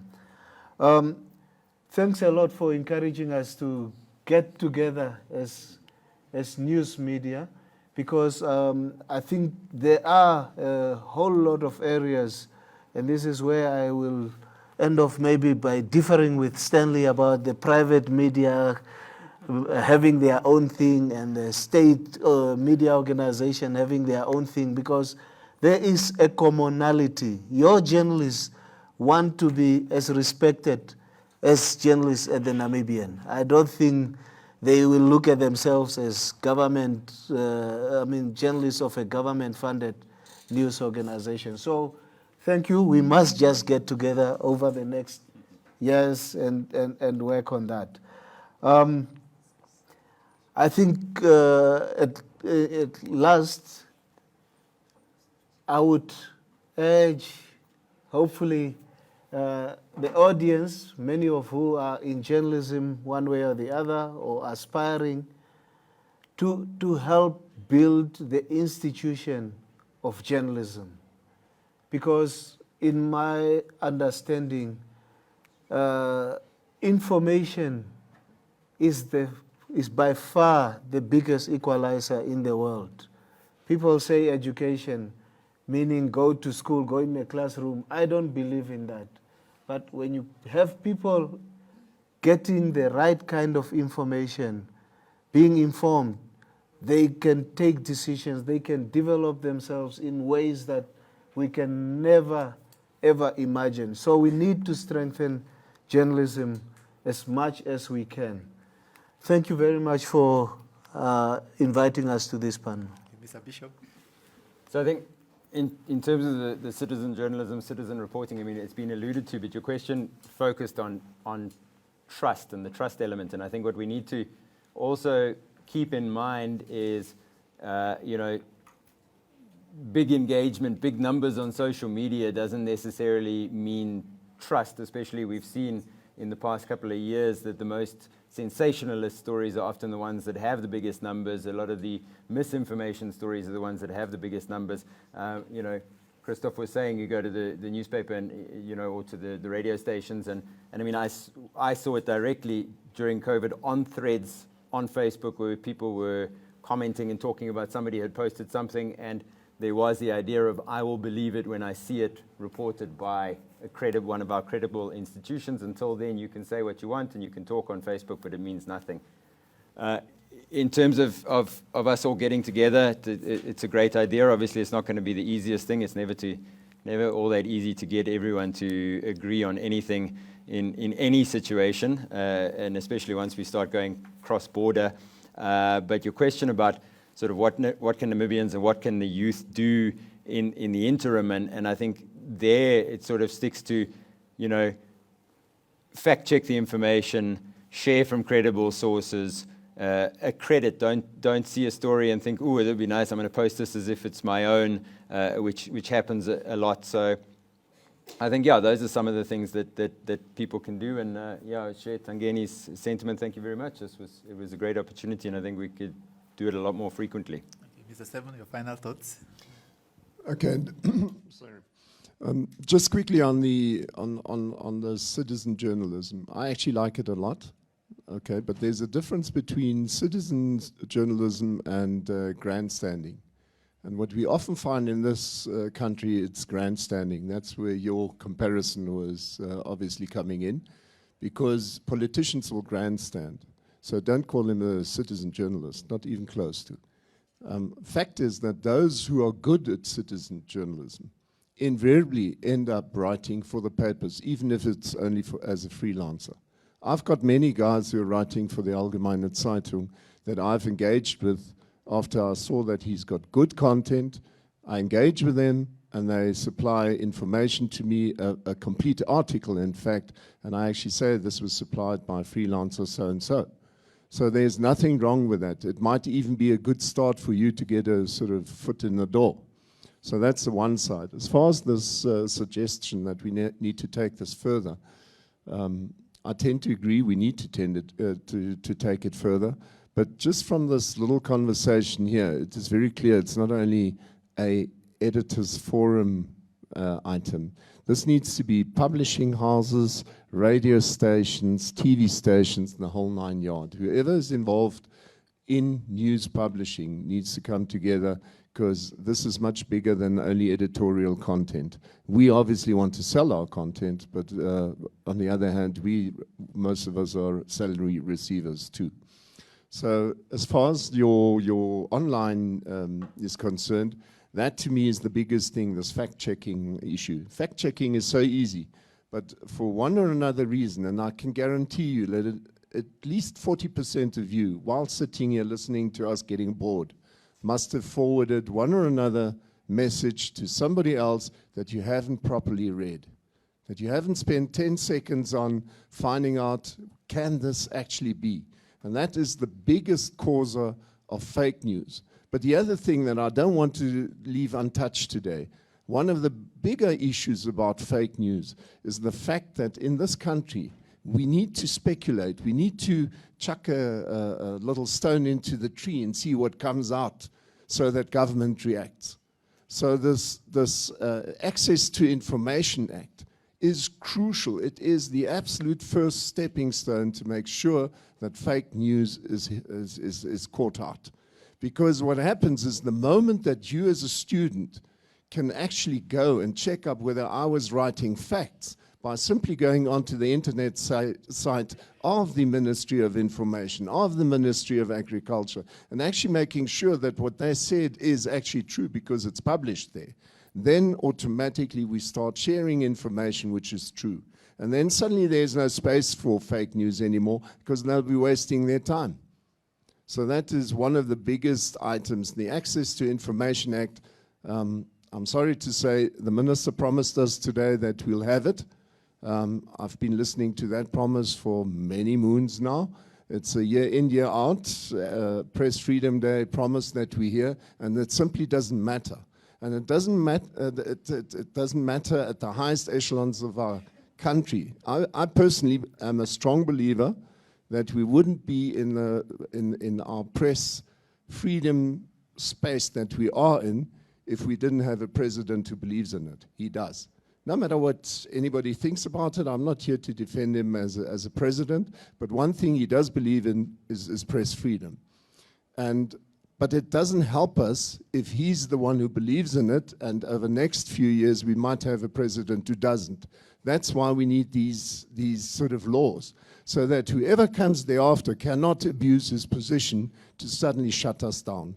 So, and it's so important. It was something that came up over and over last year with the World Press Freedom Day here in Windhoek Declaration 30+, where it was said over and over, protect what you've got while you have it. Because if you don't protect it now, and that's where all of you come in, over a couple of years, we saw how quickly things can change in Russia or wherever you are. From one day to the next, no more press freedom. And then it's a big loss. So that's really my last thought for today. Thank you for having us. Thank you. Thank you so much.